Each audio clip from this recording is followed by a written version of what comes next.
Hello everyone, इस video में हम लोग पढ़ेंगे role of culture in knowing.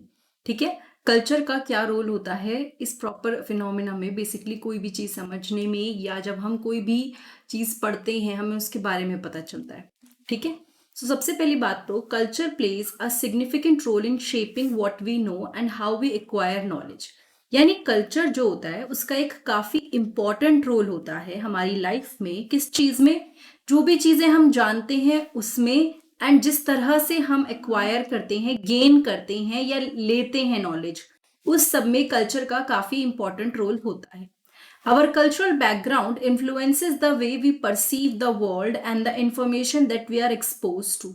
हमारा जो कल्चरल बैकग्राउंड है, ठीक है, हमारा जो कल्चरल बैकग्राउंड है, जिस भी कल्चर से हम बिलोंग करते हैं, वो इस बात को इन्फ्लुएंस करता है कि किस तरह से हम लोग वर्ल्ड को देखते हैं, समझते हैं, एंड किस तरह की इंफॉर्मेशन से वी आर एक्सपोज टू, हम एक्सपोज होते हैं। ये सब डिपेंडेंट होता है कल्चरल बैकग्राउंड पे।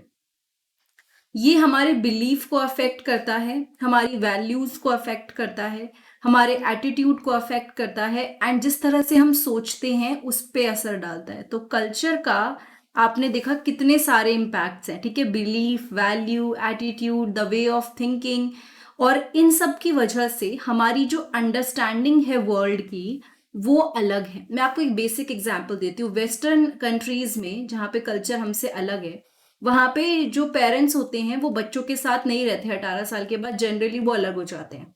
ठीक है, लेकिन इंडिया में क्या होता है, इंडिया में मोस्टली ये बिलीव किया जाता है कि सब साथ में रहेंगे, और हम लोग साथ में रहने के साथ साथ ऐसा नहीं है कि बिल्कुल अलग हो जाएंगे। अगर अलग भी रह रहे हैं तो उसका रीजन कुछ और हो सकता है, जॉब वगैरह से रिलेटेड, इन सब चीजों से रिलेटेड। ठीक है, तो यहाँ पे हमारा जो कल्चरल बैकग्राउंड है वो बेसिकली अफेक्ट कर रहा है कि किस तरह से हम वर्ल्ड को देख रहे हैं, किस तरह से हम चीजों को समझ रहे हैं, किस तरह से हम उसको लेके एक अपने मन में सोच बना रहे हैं।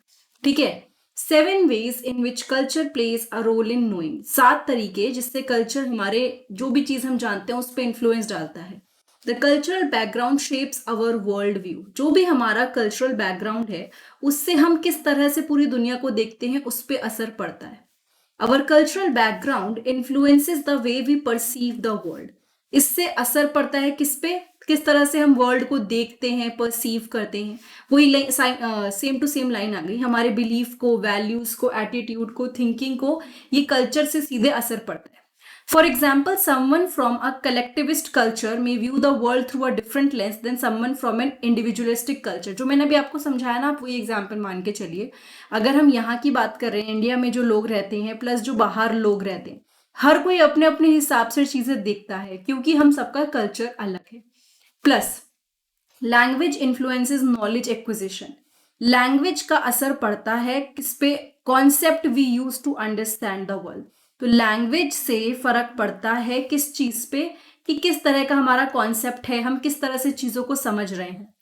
The way a language categorises and interpret information can influence the way we acquired knowledge. यानी कि हमारी जो लैंग्वेज, अब लैंग्वेज भी कल्चर से रिलेटेड होती है। ठीक है, तो लैंग्वेज जो है वो कैटेगराइज कर देती है, और बेसिकली वो जो भी इंफॉर्मेशन हम गेन करते हैं ना उसको इंटरप्रेट करती है। तो basically culture is related to language and language is related to the way we acquire knowledge. For example, some languages may have many words to describe a particular object or idea, while others may have only a few। कुछ language में किसी एक object को या किसी idea को समझाने के लिए क्या है, मतलब बहुत सारे तरीके हैं। They are many ways. ठीक है, लेकिन कुछ में शायद थोड़े ही तरीके हों। सो बेसिकली जो हमारा कल्चर और कल्चर से लैंग्वेज है उससे काफी चीजों पे असर पड़ रहा है। Cultural values and belief influences knowledge. Cultural values and belief can impact the way we perceive and interpret information। यानी कि हमारी जो कल्चरल वैल्यूज हैं, ठीक है, और जो बिलीफ हैं उससे फर्क पड़ता है डायरेक्ट कि हम किस चीज को कैसे देखते हैं, उस इंफॉर्मेशन को कैसे इंटरप्रेट करते हैं। ठीक है, कई ऐसे कल्चर्स हैं जो काफी ज्यादा फोकस करते हैं स्पिरिचुअलिटी पे, लेकिन कुछ ऐसी कल्चर्स हैं जहाँ पे साइंटिफिक नॉलेज को त्वचा या फिर जिसे कहते हैं ना इंपॉर्टेंस दी जाती है। गलत कोई नहीं है, सब अपने अपने तरीके से सही है, लेकिन यहाँ पे असर डायरेक्ट जो नॉलेज का पड़ा वो किसकी वजह से पड़ा? कल्चर की वजह से। Learning style vary across culture. Different cultures may have different learning styles and preferences. अलग अलग कल्चर में अलग अलग लर्निंग स्टाइल्स होते हैं एंड प्रेफरेंसेस होती है. फॉर एग्जाम्पल, कई ऐसे कल्चर हैं जो एम्फिसाइज करते हैं मेमोराइजेशन, कि कोई चीज़ को लर्न करना है, लेकिन कुछ ऐसे हैं जो critical thinking and problem solving skills पे फोकस करते हैं.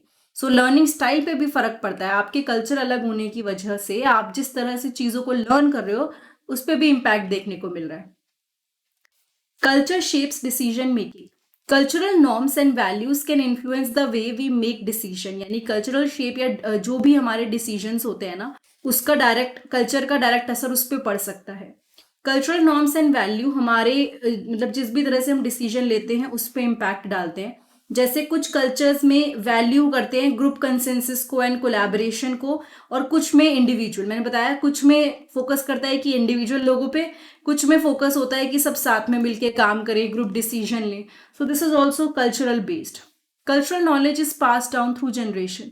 Cultural knowledge is often passed down from one generation to next through language, storytelling and other cultural practices. हमारी जो कल्चरल नॉलेज होती है वो अलग अलग जनरेशन में पास डाउन होती है. ठीक है, एक जनरेशन से वन जनरेशन टू अदर वो पास हो रही है. किसके थ्रू? स्टोरी टेलिंग से, लैंग्वेजेस के थ्रू, अदर कल्चरल प्रैक्टिसेस से. So basically cultural knowledge culture पे ही तो डिपेंडेंट है. तो यहाँ पे भी अगेन सेम चीज आ गई कि कल्चर ने कैसे नॉलेज को इन्फ्लुएंस किया. Culture influences creativity and innovation. Cultural diversity की वजह से, वेरिएशन होने की वजह से नए एंड इनोवेटिव आइडियाज आते हैं.